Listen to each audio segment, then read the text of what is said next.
नमस्कार दोस्तों। आज हमारे चैनल पर वापस आने के लिए आपका बहुत बहुत धन्यवाद। शुरू करने से पहले, यदि आपको हमारी कहानियाँ पसंद आती हैं तो कृपया एक सेकंड निकालकर लाइक बटन दबाएं और चैनल को सब्सक्राइब करें ताकि हमें भविष्य में और भी अधिक दिलचस्प और आकर्षक कहानियाँ आप तक लाने की प्रेरणा मिलती रहे। और अब चलिए सुनते हैं आज की कहानी। यह मेरी राज्य स्तरीय बिजनेस ट्रिप की पहली रात थी। थकान और सुस्ती से चूर होकर मैं बिस्तर पर गिर पड़ा और टीवी चालू कर दिया। तभी स्क्रीन पर एक अजीब सा वीडियो दिखाई दिया और जब मैं उस दृश्य पर अपनी नजरें जमाए हुए था, अचानक टीवी बंद हो गया। और फिर जब वह महिला अपने रात के कपड़ों में मेरे कमरे में दाखिल हुई और झुकते समय उसकी टी शर्ट के भीतर का खालीपन दिखाई दिया, तो मेरी सारी इंद्रियां उसी क्षण जैसे थम गई। मैंने अपनी मूल प्रवृत्ति को दबाने की कोशिश की, लेकिन जब वह पलटी तो मेरे भीतर कैद इच्छाएं अब इस कमरे में शांत नहीं रह सकती थीं। वह सब कुछ उसी रात हुआ। मेरा नाम राजेश वर्मा है और मेरी उम्र 44 वर्ष है। मैं इस उद्योग की एक प्रतिष्ठित कंपनी में सेल्स हेड बिक्री प्रमुख के पद पर हूँ, जिसका नाम लेते ही हर कोई पहचान जाता है। पिछले 10 से अधिक वर्षों से मैं बिक्री और लक्ष्य टारगेट के चक्रव्यूह में घिसे हुए एक मशीनी पुर्जे की तरह जी रहा हूँ, यहाँ तक कि मैं अपने असली अस्तित्व को भी भूल चुका हूँ। ग्राहकों के सामने मेरी मुस्कान केवल एक अनैच्छिक क्रिया कंडीशन रिफ्लेक्स है और मेरा गुस्सा अधीनस्थ कर्मचारियों से काम निकलवाने का एक औजार। मेरी पत्नी मुझे यह कहकर छोड़ गई कि मैं एक भावना शून्य इंसान हूँ। विदेश में पढ़ाई कर रही मेरी बेटी केवल तभी मैसेज करती है जब उसे कॉलेज की फीस या खर्च के लिए पैसों की जरूरत होती है, और वह भी पाई पाई के सटीक हिसाब के साथ। इस विशाल दुनिया के प्रवाह में मैंने अपने खुद के निर्देशांक खो दिए हैं और केवल जड़ता के सहारे जीने वाला एक मशीनी पुर्जा बनकर रह गया हूँ, जो आज मैं कल को दोहरा रहा है। इसलिए ये बिजनेस ट्रिप मेरे लिए एक तरह का पलायन है, अपनी नींद उड़ा देने वाले परिचित माहौल को छोड़कर किसी अनजान जगह पर जाना। केवल यही एक चीज़ है जो मुझे यह धुंधला सा एहसास दिलाती है कि मैं अभी भी जीवित हूँ। उस दिन मुझे अजीब तरह की थकान महसूस हो रही थी। क्लाइंट के साथ मीटिंग लंबी चली। रात का खाना भी मैंने भागते दौड़ते खाया और जब काम खत्म हुआ तो रात के 11 बज चुके थे। एक ढाबे पर खाली पेट में डाली गई गर्मा गर्म दाल खिचड़ी उस दिन मेरा एकमात्र सहारा थी। मैं गूगल मैप्स के निर्देशों का पालन करते हुए शहर के बाहरी इलाके में स्थित एक छोटे से गेस्ट हाउस में पहुंचा। शायद शहर के आलीशान होटलों की चकाचौंध के बजाय यह सन्नाटा अभी मेरे लिए अधिक उपयुक्त था। गेस्ट हाउस काफी पुराना था, लेकिन साफ सुथरा था, और सबसे महत्वपूर्ण बात यह थी कि वह बहुत शांत था। रिसेप्शन काउंटर पर केवल एक महिला थी। वह 50 के पार की लग रही थी। लंबे बाल करीने से बंधे हुए थे। आंखों में एक चमक और आवाज में गहरा ठहराव था। वह नज़र उन अनगिनत लोगों की नज़रों से बिल्कुल अलग थी जिनसे मैं अक्सर मिलता था, जो हमेशा हिसाब किताब में लगी रहती हैं। उसकी नज़रें उदासीन सी लग रही थीं, लेकिन जैसे सब कुछ भांप रही हों। सर, आपका रूम नंबर 303 है। टीवी का रिमोट बिस्तर पर रखा है, उसने बहुत ही पेशेवर तरीके से कहा, लेकिन मुझे उसमें एक अजीब सी अपनापन और गर्मी महसूस हुई।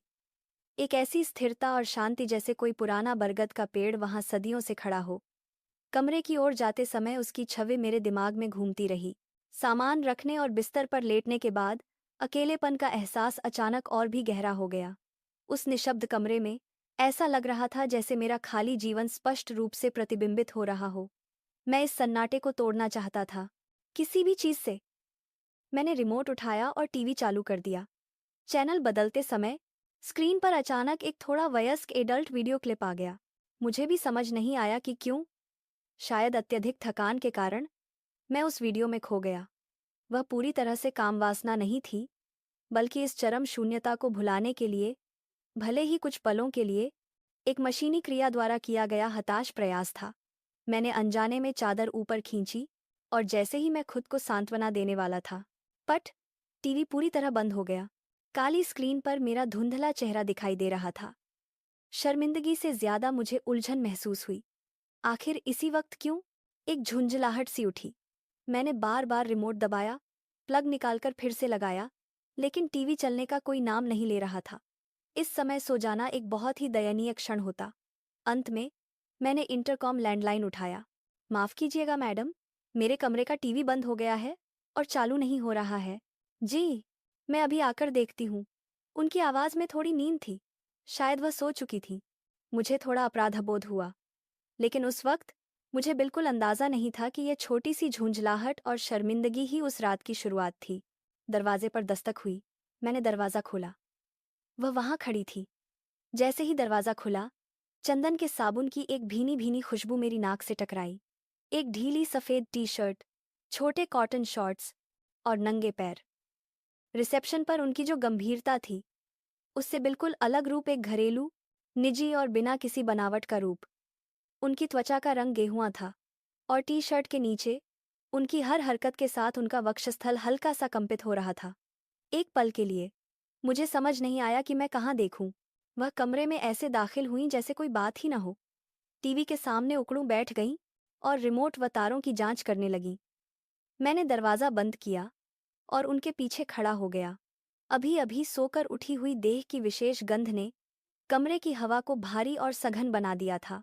ठीक उसी समय मैंने उनके शॉर्ट्स के नीचे उनके सफ़ेद अंतर्वस्त्र की झलक देखी। टीवी ठीक करने की वह साधारण सी क्रिया और वह निजी दृश्य एक विडंबनापूर्ण विरोधाभास पैदा कर रहे थे। मेरी सांसें अटक गईं। सचमुच मैं उस दृश्य को कभी नहीं भूल पाऊंगा। अचानक टीवी जल उठा। सरसराहट की आवाज के साथ एक पुरुष और महिला का संवाद पूरे कमरे में गूंज उठा और स्क्रीन पर वही दृश्य चल रहा था जो मैं थोड़ी देर पहले देख रहा था। वह ठिठक गई और मेरा दम घुटने लगा।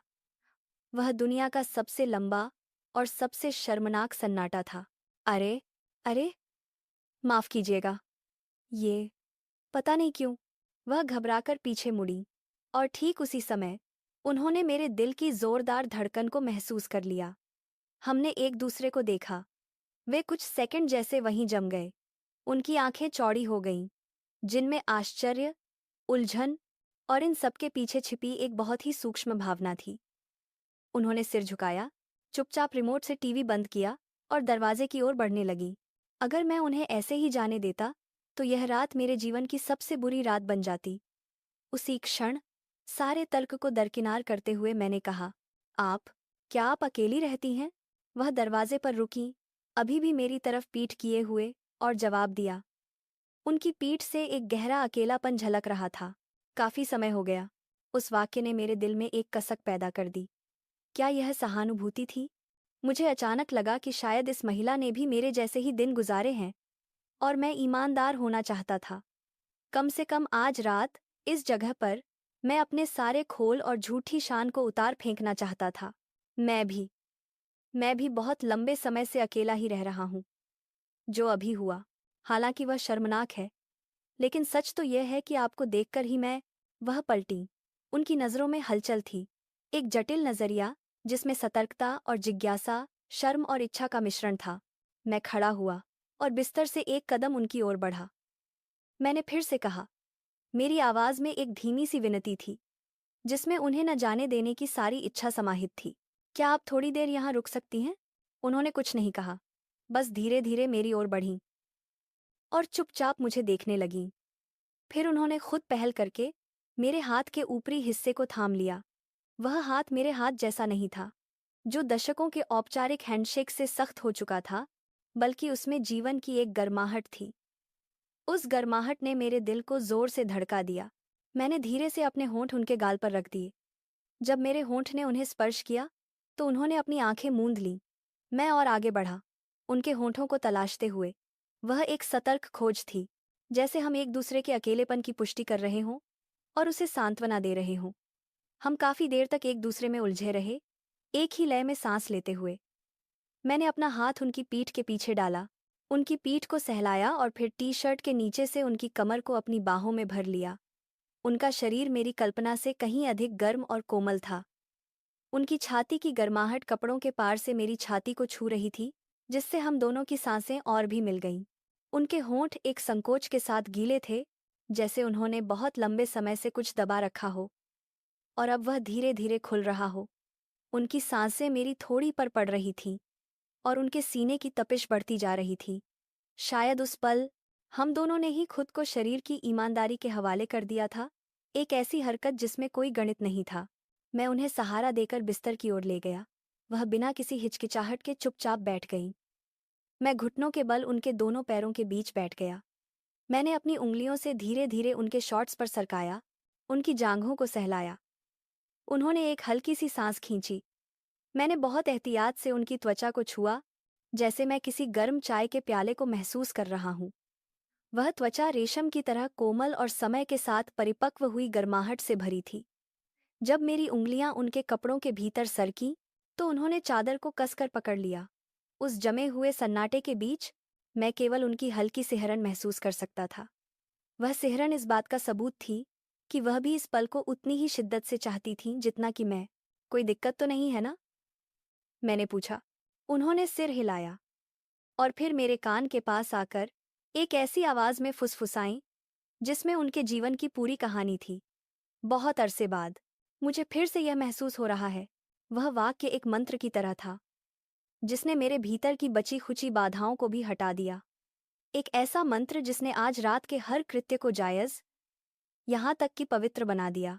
मैंने धीरे से उन्हें लिटा दिया।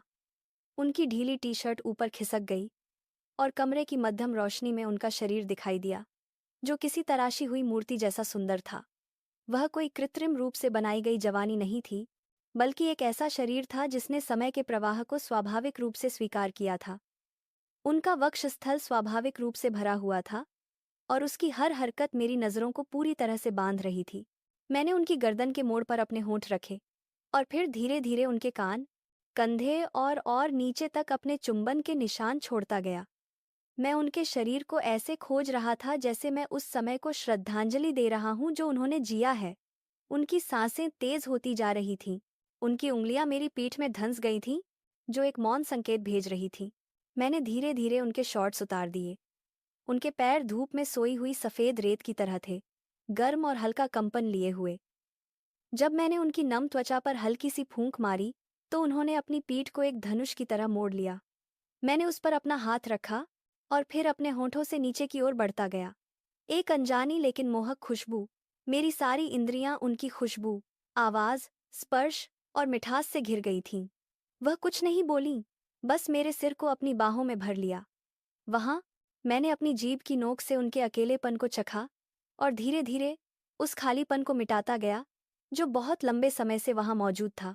उन्होंने चादर ऊपर खींची और मेरे शरीर को अपने करीब खींच लिया। मैंने अपने कपड़े उतार दिए और अब हमारे बीच केवल हमारी त्वचा थी। जब मैं उनके ऊपर लेटा, उन्होंने आंखें बंद कर लीं और अपनी कमर को थोड़ा ऊपर उठाया। उसी क्षण हम एक हो गए, जैसे लंबे समय से इंतजार कर रहे पहेली के दो टुकड़े आखिरकार पूरी तरह से जुड़ गए हों, एक दूसरे के खाली स्थानों को भरते हुए। शुरुआत में हमारी हरकतें बहुत धीमी थीं। हम एक दूसरे को महसूस कर रहे थे, इन संवेदनाओं के साथ तालमेल बिठाने के लिए समय ले रहे थे। उनकी सांसें मेरे कान में गूंज रही थीं और मैं उसी लय का अनुसरण करते हुए गहराई में उतरता गया। यह केवल एक शारीरिक क्रिया नहीं थी, बल्कि शरीर के माध्यम से एक दूसरे की भाषा सीखने की प्रक्रिया थी। उन्होंने मेरे कंधों को थाम लिया, मैंने उनके हाथों को पकड़ लिया। वह रात न केवल उत्तेजक थी, बल्कि भावनाओं से सराबोर भी थी। वह एक अनुष्ठान जैसा था, जहां हम अपने ही शरीर का उपयोग करके दूसरे के अकेलेपन को भर रहे थे। उसके बाद हम कुछ और बार एक दूसरे में समाये। कोई शब्द नहीं थे, लेकिन उंगलियों और होंठों ने हजारों शब्दों की जगह ले ली थी। एक दूसरे के ऊपर लेटे हुए मैं उनके बालों की खुशबू को सांसों में भर रहा था। उन्होंने अपना सिर मेरे सीने पर रख दिया और चुपचाप मेरी पीठ सहलाती रहीं। बाहर कभी कभी केवल कीड़ों की आवाज और हवा की सरसराहट थी, और हम उस सन्नाटे में अपने पुराने अकेलेपन का एक हिस्सा उतार चुके थे।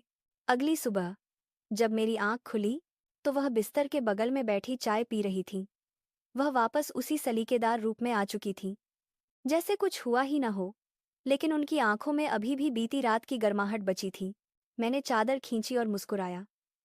उन्होंने भी मेरी ओर देखा और हल्का सा सिर झुकाया। आप उठ गए?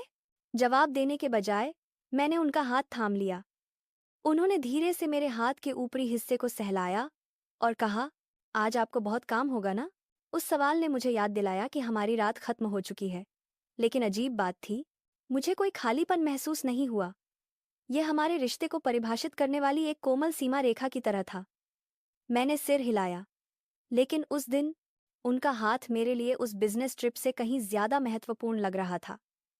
वह गर्माहट मुझे मेरे घिसे पिटे जीवन को जीने के लिए नई ताकत दे रही थी। उस दिन के बाद से मैं हर महीने 1 या 2 बार उस गेस्ट हाउस में जरूर जाता हूँ। यहाँ तक कि उन दिनों में भी जब कोई बिजनेस ट्रिप नहीं होती, वह रात मेरे लिए एक आधार बन गई। अर्थहीन आंकड़ों और झूठी मुस्कान वाले जीवन के बीच वह एकमात्र पनाहगाह है जहां मैं वापस लौट सकता हूं। मुझे आज भी याद है जब वह पहली बार ढीली टी शर्ट और शॉर्ट्स में मेरे कमरे में आई थी, और उस महिला की वह सौम्य गेस्ट कराप की शांत गर्माहट। वह गर्माहट आज भी मेरे भीतर कहीं गहराई में सुरक्षित है। उसने मेरे जीवन में प्रवेश किया, और एक ऐसी जगह जहां कोई देख नहीं सकता, उसने मुझे फिर से जीवित कर दिया, मुझे फिर से सांस लेने का मौका दिया। अब मैं हर दिन जी रहा हूं, एक ऐसे आदमी की तरह जिसके पास एक गुप्त गर्माहट की अमानत है,